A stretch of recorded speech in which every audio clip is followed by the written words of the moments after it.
Hi guys and welcome to law in short. My name is Prakash Deval and आज हम लोग discuss करने वाले हैं about the recent Allahabad high court order, जहां पे इलाहाबाद हाई कोर्ट का ये कहना था कि merely because the wife possesses a high level of educational qualification, ये कोई रीजन नहीं होता है उनके लिए मेंटेनेंस डिनाई कर देने का। So Allahabad high court basically set aside a family court order, जहां पे फैमिली कोर्ट ने वाइफ की मेंटेनेंस सिर्फ और सिर्फ इस ग्राउंड पे रिजेक्ट कर दी थी कि वो बहुत हाईली क्वालिफाइड हैं और उनको मेंटेनेंस की कोई रिक्वायरमेंट नहीं। यहाँ पे इलाहाबाद हाईकोर्ट ने ये चीज क्लैरिफाई करी कि मेयर कैपेसिटी टू अर्न और एक्चुअल इनकम में बहुत डिफरेंस होता है,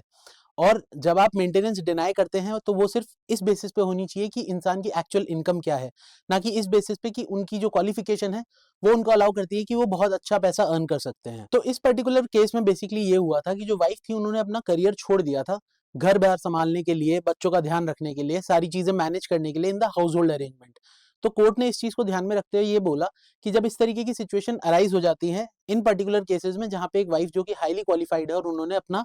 करियर छोड़ दिया है फॉर हाउस होल्ड मैनेजमेंट,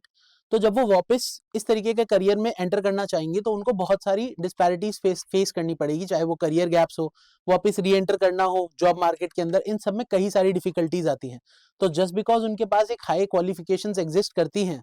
तो इसका मतलब ये नहीं है कि वो बहुत ज्यादा पैसा कमा रही हैं।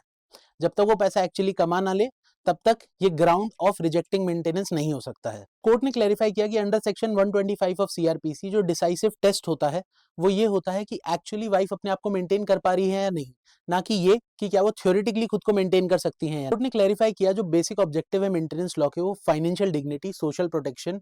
और बेसिक सस्टेनेंस के ऊपर बेस्ड है, ना कि इस चीज के लिए कि अगर कोई वुमेन एजुकेटेड है तो आप उसको इस बात के लिए पीनलाइज कर दें और मेंटेनेंस डिनाई कर दें। So keeping all of these facts in mind, the court set aside the family court's order and ordered the husband that he is liable to pay maintenance to the wife in this case. So this is it for our today's session. Until next time, keep learning, keep growing. This is Law in Short.